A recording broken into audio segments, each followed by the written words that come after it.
Oh, hell yeah. Hell yeah! My name's Day 9. I'm Husky! And it's time for the GeForce SC2 Pro-Am presented by NVIDIA AM Division. That is correct. We have Nox N from Team Rev versus Trimaster from Team Complexity. And this is in the finals of their winners bracket group. If the winner, or whoever wins that group, advances to the final 16. So, of course, both these players in the running to get some of that tip-top prize, Monet. Yep, and this is the winner's bracket, so whoever loses here still has a chance to advance. But regardless, REVnox showing us, I would say, pretty solid Zerg play in that last game. I don't think there's any huge mistakes. I mean, the most important thing is he was never able, well, two important things. Never able to harass because the harassment from Trimaster is just so powerful, and never able to get those wave after wave of drones that is so important for the Zerg macro. The SCV going to be spotting the Overlord here. The map, of course, is Metalopolis, close by air. And you know what? I just want to call this close by ground. It is so close to do pushes here. You have virtually no time to react to Zerg, so it doesn't necessarily mean, well, how do you play reactive? Well, it's unfair. The answer is you have more opportunities to really mess with Terran, and you must take them. Both players have to be aggressive in this position. And just something that I want to point out that not a lot of people do. Look, they're going for the custom decal. We have the Iron Cross right there, and then over here we actually have the dead fish. I think it's the Murloc from World of Warcraft, which I believe is the Collector's Edition icon. I may be mistaken, because Blizzard said, you know what, we're only going to add one custom unit, and only Terrans can get it with their flashy new Thor. So, fingers crossed for Heart of the Swarm, Sean, that there's more custom units with the Collector's Edition, because it's just simply unfair that they get a fancy Thor. It is probably my favorite thing in the world when my big Thor's coming in there and it has this extra special Gundam wings, and I'm like, I spent more money than you did to play StarCraft 2. Which is my favorite thing to brag about, is I have like 15 different accounts. But regardless, it does look like Trimaster are going to be scouting out the correct way right away because he saw that Overlord. He knows what's up. Now, Sean, in these positions, what is a Zerg player to do? Because there's really only one lane of attack, and Zerg players want surround. So what can Zerg do when they're in these spots? Well, first, getting any amount of units up to deal with the proxy engineering bay. But honestly, in these positions, I think it's a little more about having a good positioning on this watchtower and positioning of units here or even up here. Actually, this is probably the real money spot, because if your opponent moves up to that expansion, they're moving away from your main base. And if they try to, I don't know, say just go straight for your main, you have a very fast counter-attack possibility. Yes. On this map, it's a little more important to point that out because these positions are indeed so close that those counter-attack possibilities are a little bit more possible. Now, we do have the Reaper expand as the command center is on the way. The Reaper right here for Trimaster. Got to rake in 2 free kills there with his dual little pistols. Will be hopping up inside the main base. This is going to be so frustrating. Needs to be careful with the Zerglings. No, he decides to attack the expansion instead. Just seeing exactly what's going on here with the timings. And just seeing, well, if he can get a lucky free kill on the Zerglings. Almost gets the surround. But Reaper's pretty good. Gotta nice play there by Trimaster. Always a sign of a strong Terran player, the player who knows where those Reapers need to go. He's trying to chase them down, but Zergling speed is 5 seconds from being done. Oh, it's a ring around the Menx statue, and there's 1 shot, 2 shots. Oh! The hero Zergling says, what was the big deal, guys? His allies were slain. But that Reaper harass proving to be fairly effective, buying him time to get his wall in completed, as well as start that command center. It's now nearly done. And so right now, Trimaster looking to be super macro heavy here, but that Reaper just kind of gave him peace of mind. There's nothing super hidden. There's no all-in one-base roach or anything like that he needs to be worried about. So everything that Trimaster's done so far has paid for itself. Absolutely.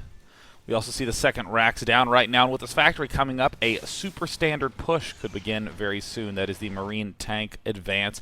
But with that stim pack so far along already, I mean, look at this, Husky. It might even be done by the 7-minute mark. That's actually pretty incredible, that fast of a stim. And especially when you opened up one base, you opened up for fast speedlings. You don't actually have that many units at that point in time. And Trimaster, it looks like he's going to be going for the fast drop play that Select has so popularized. Oh, yeah, man. Anyone can only dream of having Select some multitasking, but in these spawns, it does make it a little bit easier for whoever is going to be doing the dropping. because, well, you're so close to your opponent's base, and not only that, you're close to their main. It's not like they're expanding towards you. They're basically spawning towards you. So if you can get that drop off, you can drop them in that smoke area and begin the harassment. Right now we do have those 3 geysers for the Zerg player. This time he is able to get out a couple waves of drones, so I'm really curious to see how REVnox mid-game is when there hasn't been a lot of pressure applied, simply because, I mean, Trimaster hasn't been in a position to do exactly what he did last game, as he has gone a completely different build. Yeah, I mean, this is definitely going to be a little bit of a tougher read for REVnox at this point in time. I mean, he's already feeling perhaps a little bit rattled. All he sees is a guy going for some barracks. He doesn't even see that there's a second gas geyser down. He does have this good Overlord positioning, though, and all the necessary precautions are being taken. Evo chamber planted with the queen in between, a 3rd queen to spread the creep, the Baneling nest. I think he's going to be aptly prepared, but it's going to have to come down a little bit to that control. Now we do have combat shields on the way. The stim pack has just finished. Is he going to do one of those situations where he loads these up and attacks with nothing left to defend at home? It looks like he will. The only difference is that he hasn't expanded yet. So even if the Zerg player attacks, it's going to be tough to actually break down that wall. I mean, what's a command center and 2 barracks? That's something difficult to hack your way through with just Zerglings. Here's a macro hatch in the main rather than going for the early 3rd. And here comes the drop inside the main base right now. Is it going to be spotted right away by REVnox? I think so. But look at the spread there from Trimaster, keeping his medevacs moving while unloading. But really, REVnox is having time to prepare for this, as Trimaster's just kind of sitting around, seemingly forgetting about these units. Uh-oh, so now he decides to go in. Some gigantic amount of damage being dealt. This is a full-size army in your base and face at the same time, but be careful. Oh, wow. My God. In the units lost tab, we see very, very little 8 workers killed. Maximum damage dealt. A near-perfect lift up there by Trimaster. We see another barracks down. We have, it looks like a total of 4 tanks now en route, and what I am scared about is when push number 2 comes up from Trimaster, and we have the CCC. Massive amounts of reactors planted down. Now this has been spotted. The Marines unloading on top of the Zerglings. This is a free victory for REVnox. Thankfully for Trimaster, he was watching those, didn't end up losing all of them. The spread creep from REVnox, pretty good, even managing to 5 time to spread it all the way to the right side. But a scan going to make quick work of that. More Zerglings going to try and guard these creep tumors, but for now, REVnox is just so aggressive with these units. Just being extremely cost-effective at this point in the game, staying on top of his macro again, but both supplies are fairly equal here. There is going to be a Spire on the way, but again, REVnox is forced to make attacking units here rather than drones when he'd be looking to saturate that newly made 3rd. Oh, he really wants to whip around and maybe kill off a Baneling or 2, but instead he waits for the Banelings to actually stop and get a few free kills. Very easy to do the hot pickup, just run into those medevacs and not try to fight, but no, Trimaster makes sure he stays on the ground as long as possible to do a few extra hits.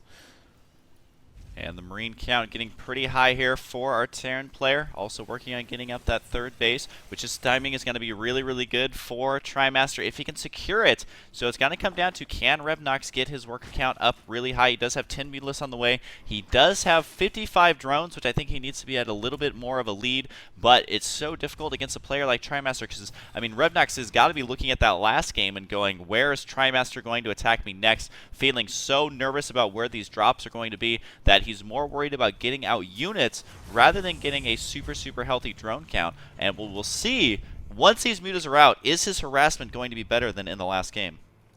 Yeah, it's going to be a lot easier of a time for REVnox in theory. I mean, they're close by air. He can immediately swing in to do a little bit of damage and pull back. But when you're in positions this close, it's less that you can do harassment by air and more that you must, because if you don't do a lot of damage, Terran can immediately pivot with his units and go straight for your base. So unless you've done adequate amount of damage, you are doomed.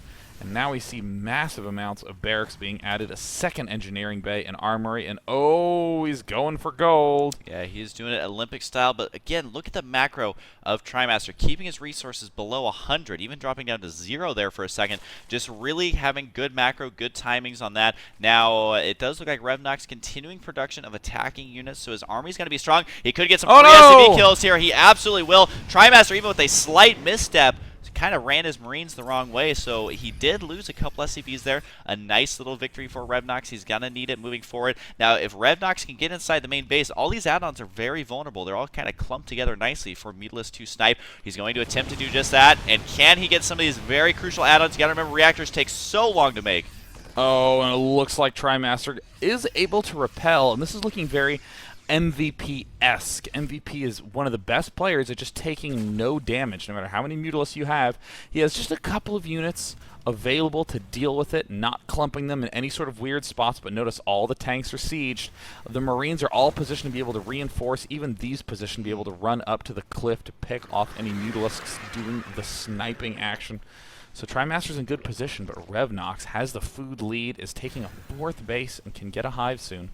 Yeah, and he's also finally getting those waves of drones that he's needed really in the first game. Partially in the second game, he made 10 drones now, so he does have a healthy drone lead, and this is where the macro of a Zerg player is really going to start to kick in, continuing his supply advantage. It's 162 to 131. Needs to make sure to continue those upgrades, though. Just now starting his infestation pit. That's going to be something very useful versus the amount of Marines that we've seen from Trimaster, but we've also seen Trimaster's micro be insanely... Oh, double, looks like. Double infestation pit. It's time for the neuroparasite. And does look like continuing the harassment in the main. And can he get a lot of SCVs here? It just seems like Trimaster leaving little groups of units everywhere, like you said, Sean, but just being consistent with it. And look at this. He's pushing out with just some of his army rather than what you would expect from most players these days, or really any days in StarCraft 2, is pushing out with everything. But he's just defending everything as well as being aggressive. He saw what side the Mutalisks were on and then just sent his attack force along the other lane. Now that he sees this army, he might be a little more cautious in his pushing attempts, but Terran players are more and more realizing you can always deal damage on the area where the Mutalisks are not at. And there we see the stem, and managing to pick off a couple of those Mutalisks. Yeah, no Zergling back up until just now. Can REVnox take this out? It looks like he will be able to. Some free siege tank kills there as well. He really doesn't want to use the Banelings on the tanks unless he absolutely has to. He wants to get some hits on the Marines, but the Banelings getting whittled down with the micro as the Mutalisks stop to attack that siege tank. I definitely think that REVnox was not able to do as much damage with those Banelings as he wanted, but he did at least clean up that army on the right side. So many barracks churning out so many units and still having a ridiculous amount of money because gold expansions plus mules equals lulz income. Well, I guess it's actually below his opponent. But in the meantime, we also see a drop going down in the far bottom side. He needs to try to mac or control this a little bit better.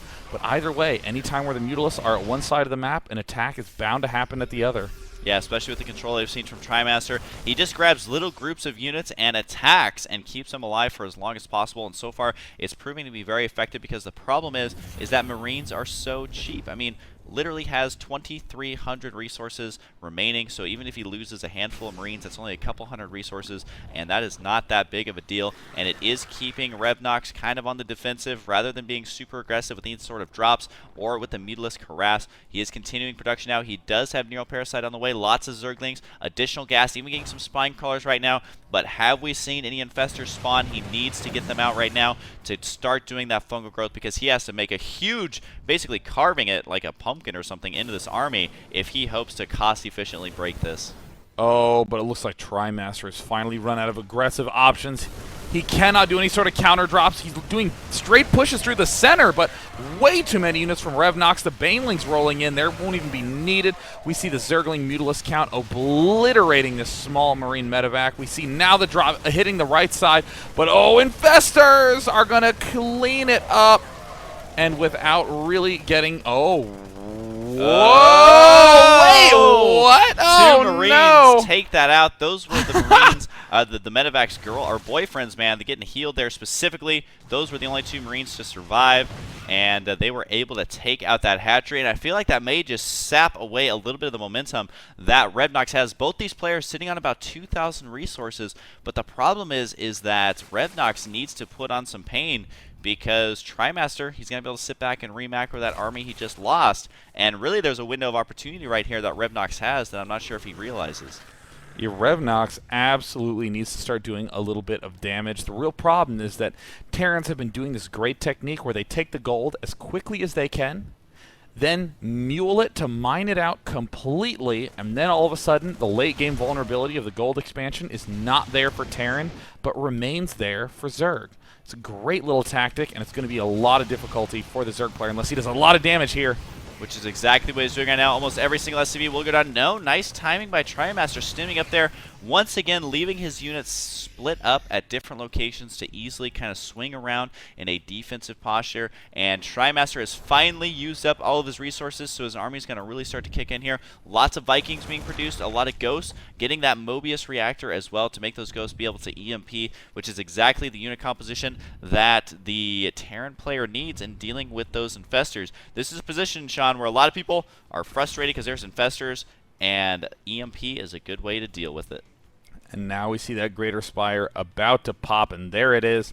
Are there any Corruptors on the field? 4 are out right now on this right side, aptly protected by those infestors. And we also see the Mutalisk pack is still quite high. 16 Mutalisks out, but not too many. Still enough to get the Lings and Banelings in there. And once again, dealing damage at the back, but this time might actually break in and deal quite a lot of kills.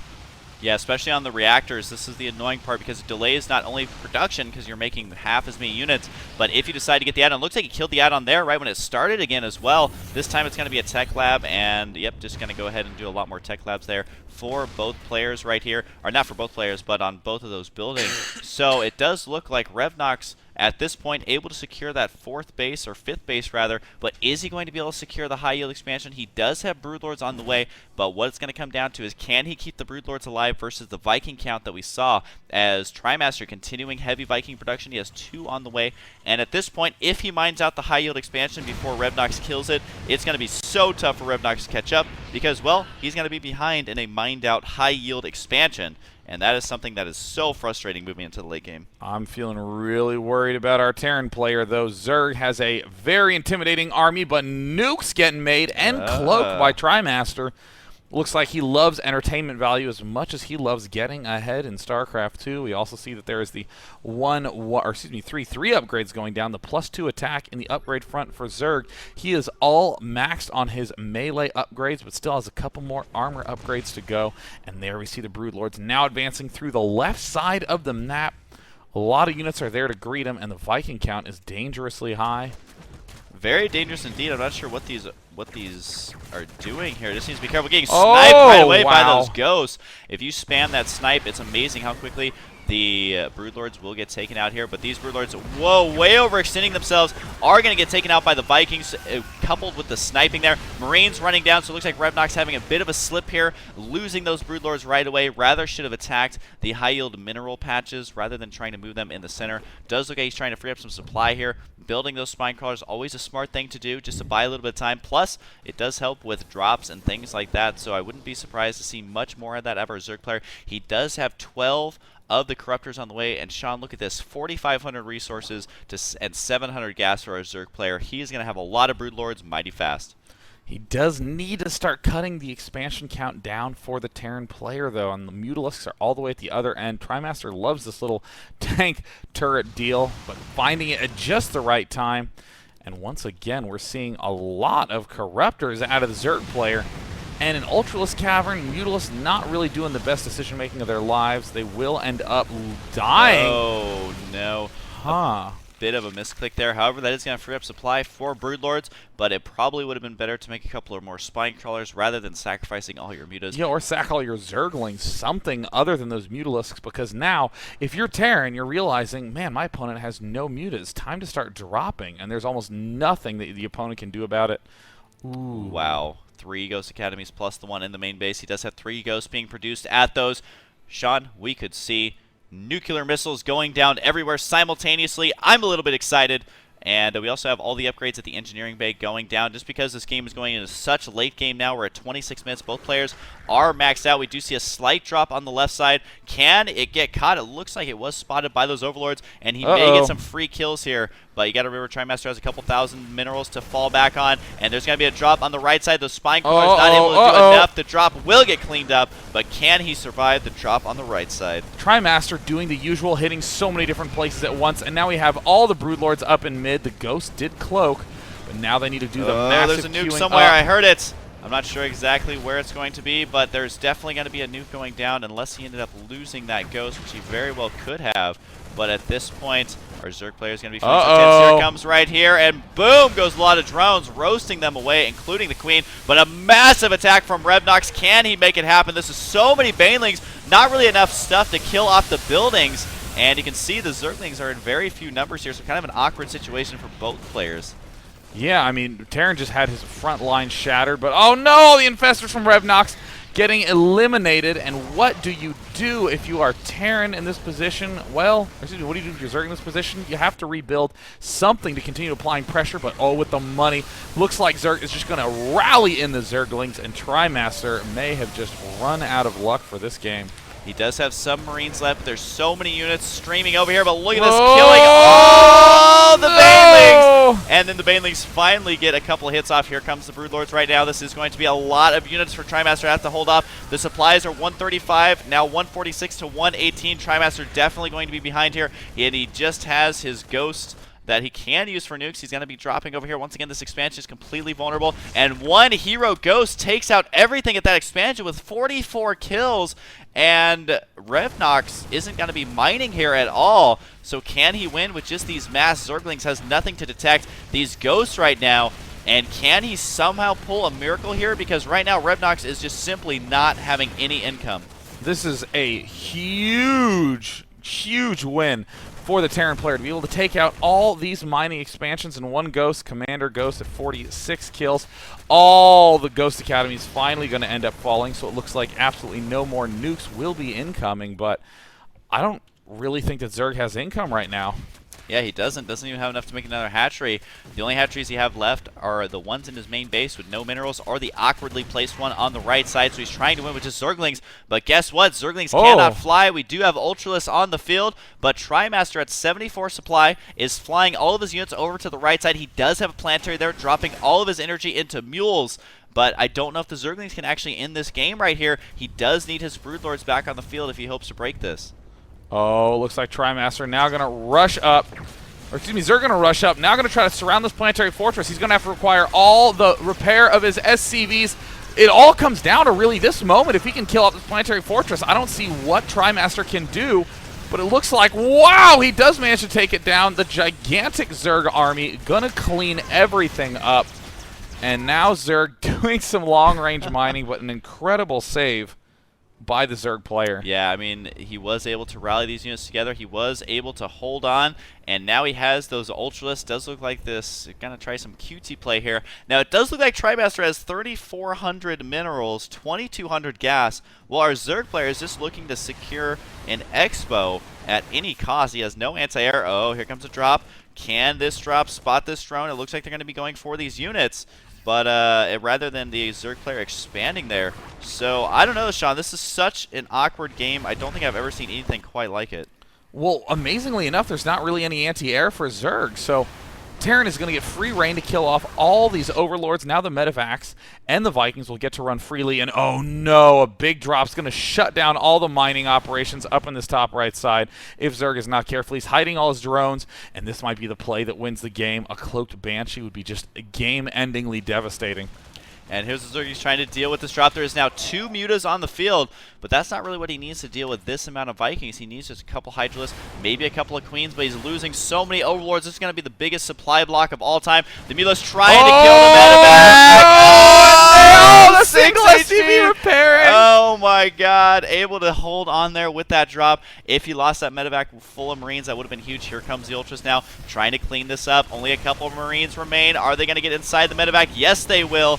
And at this point, the Terran player can clean this out. A Banshee is on the way, but he is supply blocked as well. Both players scratching their heads, trying to figure out how to win this game. But at this point, this is the only drones remaining, Sean. This drop could take out every single drone in the game. 13 drones remaining. Even less now needs to save them. He does not have enough to make a hatchery here. And he looks like he may be able to kill off these Marines with some fungal growths, but he doesn't have enough energy to finish the job. And if the hatchery goes down, that's going to be even such longer distance mining. Trimaster being so annoying with only 21 supply. Oh no, and he gets the hatch. Oh no. And he's building his supply depot. There's the Banshee. Oh my god, Sean. This is the most crazy game. If Trimaster somehow wins when he's at 20 supply to 100, that is going to be insane. Our Zerg player can only mine with 8 drones, which means to get 300 resources, that's going to take an extremely long time. You can see him trying to mine right now. He will most likely mine from that right side expansion. Trimaster hiding these supply depots as well, but it looks like the Banshee cloak and it doesn't finish. Does not finish, so no cloak Banshee on the field. Oh no! Oh my God! Is this real life, Husky StarCraft? It is 17 supply to 101. Trimaster doing everything he can to hang on. They are both still in the game, I promise. And he's trying to do a drop right here. Does he have 4 Marines? I got to look at the unit tab. Is that all he has left? He does 4 Marines and 6 medevacs. Oh, but the one with the Marines gets away. There's 4 Marines inside of there. No. Every single other one will go down.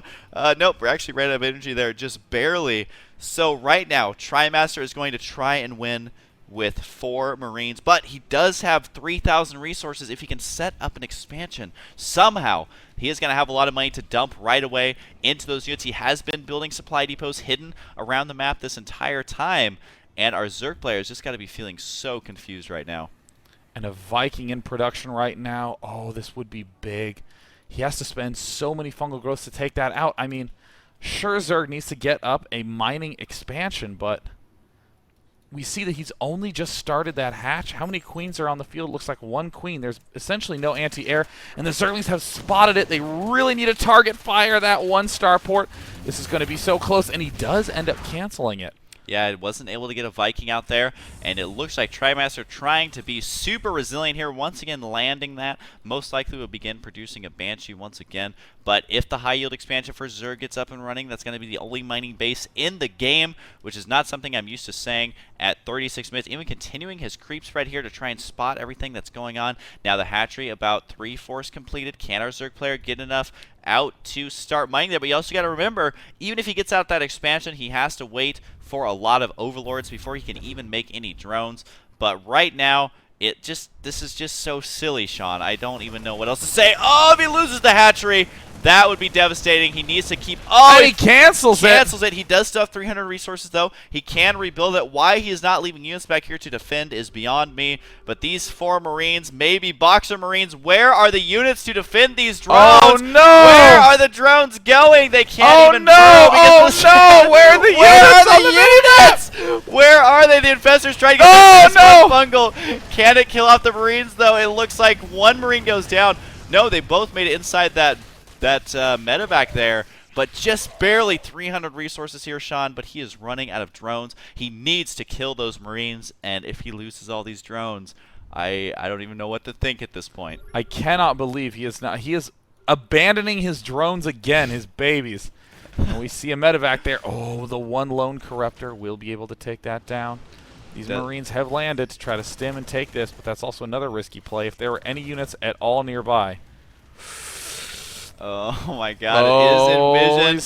He's trying to get the Banshee right now. Cloaking and Banshee being done at another place as well. Our Zerg player still has nothing to deal with these air units. The Corruptor finally takes out 1 medevac. He does get the second one. Can he kill off these last 2 Marines? And he does kill off the last Marine there, but now it has transitioned into not Marines harassing him, but Banshees. He does spot this, will be able to take it out once again. A Banshee finally manages to make its way onto the map, and in the unit station we see that there is 1 Corruptor and 1 Queen. And the drones! Oh my god, no! He's coming back for the drones! Oh god, this is like a horror movie. The rerun, or not the rerun, but kind of the sequel to some other blockbuster movie, because every single drone has been taken out. This is the I Know What You Did Last Summer of StarCraft 2 as he's trying to escape here. He is getting taken out, and that means he cannot mine until he gets some supply going. And the cloak! And it looks like both infestors are going to go down. Not enough energy for a fungal growth. The 1 hero Banshee trying to get momentum for Trimaster. Trimaster now has 2 Banshees on the field. And our Zerg player, while he does have Ultras, he does have Zerglings. He has nothing that can shoot a Banshee aside from that 1 Corruptor. Oh my gosh, did Trimaster just do this? He's getting another Banshee out. Where he has 2 Banshees on the field, and 1 is just killing off units 1 at a time. And Zerg cannot produce anything because he is supply blocked. The Ultralisk doing the comical burrowing. How something that large can burrow into the top of a building is beyond me, but it does look now like our Zerg player in a lot of trouble. Oh, Trimaster! Does get a command center there. That's a huge victory for our Zerg player. But at this point, he needs more Overlords because he simply cannot make any ground units right now. And oh no, the last Corruptor just got killed off. Trimaster's being revealed. He has no more orbital commands. He has no way of getting money. There's just a single queen. Sean, I am speechless at this game right now. Never in my years of casting StarCraft have I seen someone actually have a fighting chance. He does not have a command center. This is what it looks like if you do not have a command center or a supply depots. depot, but you are still in the game. I'm surprised that a programmer at Blizzard was like, no, guys, there will be a situation where there's not going to be any supply depots or command center, so I've never seen that ever. It just says 12 supply, and do you have any anti-air or drones? And I don't know if our Zerg player is going to want to answer because you actually don't have to answer that question. REVnox keeping his poker face. Oh my god, this game is one to go down for the ages, and he says... I don't even know how to say that, Sean, as this game was so far ahead of the... Hey, the mature language filter is on. That's kind of funny. Was able to sneak that in there. Well, yeah. I guess, Sean, you know this. If you add periods, it's no longer swearing. I guess that's actually accurate. I can't believe this is unbelievable. Trying to think of some way to come back. Well, the game is not over yet, REVnox. I mean, actually, I'm going to try to think. What would be the best way for him? He actually doesn't have any gas.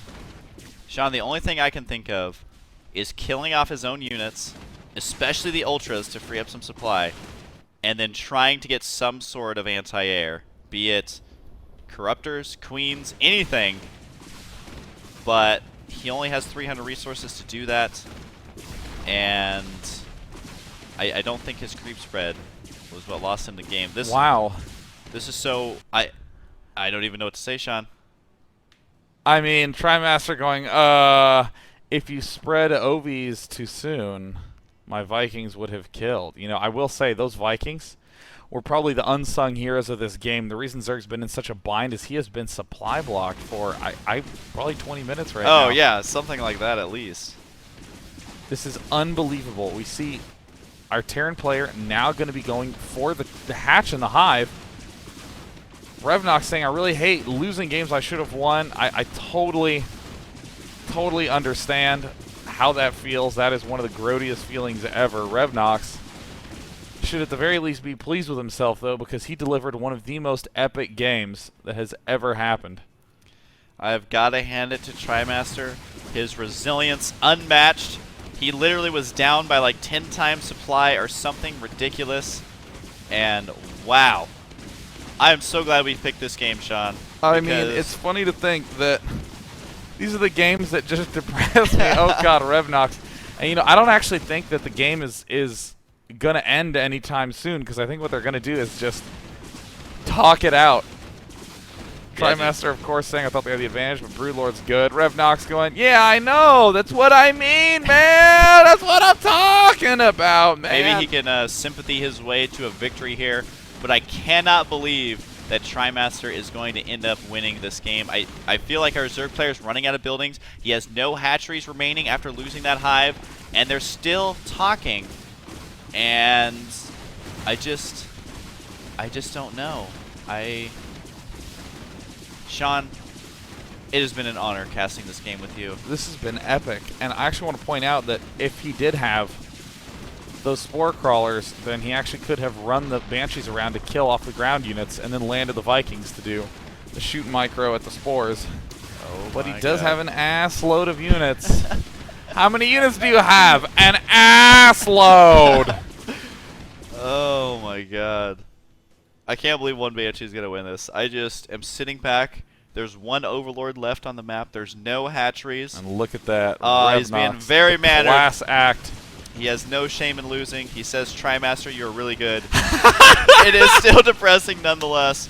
And he does say good luck at MLG. This game was played right before MLG, where Trimaster crushed So REVnox, I just gotta give him a round of applause, yeah, man. I'm clapping for him. one Oh of the my most God. epic games ever. And he was still good-mannered, but also depressed. When I'm depressed, I'm a grouchy puss, man. Don't come talking to me.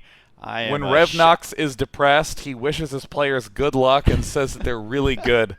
We all have ways of dealing with our oh my with our God. frowny feelings, but REVnox is my new hero, and Trimaster, you have just become my new hero. REVnox was my hero for about 10 seconds. Instantly replaced by Trimaster. Oh my God, Sean. And look at the supplies. You would look at this and be like, okay, our Terran players at 12 supply with no depots or command center, going up against a 77 supply Zerg with only one Overlord. Who's going to win that? Obviously the Terran. That is correct. I think that this is the perfect analysis for a Day 9 daily. I Talking know. about the importance of never leaving your game until you can get out one last Banshee. This is one of those games that I'm just going to go home and think about and lose sleep over at how obnoxious this was. So that's all I've got, Sean. There's no words there. I'm Day 9. I'm Husky. And this has been an amateur match between two players who are extremely good from the amateur division of the GeForce SC2 Pro-Am presented by NVIDIA. That means that Trimaster is one best of X away. Wow. From being in the top 16 of the free-to-sign-up division. Yeah, so make sure, guys, go sign up. This is what we love about this division. Lots of craziness bound to ensue when we do Season 2, man. You guys take care. Be there. All right, we love you guys, and we'll see you guys next time.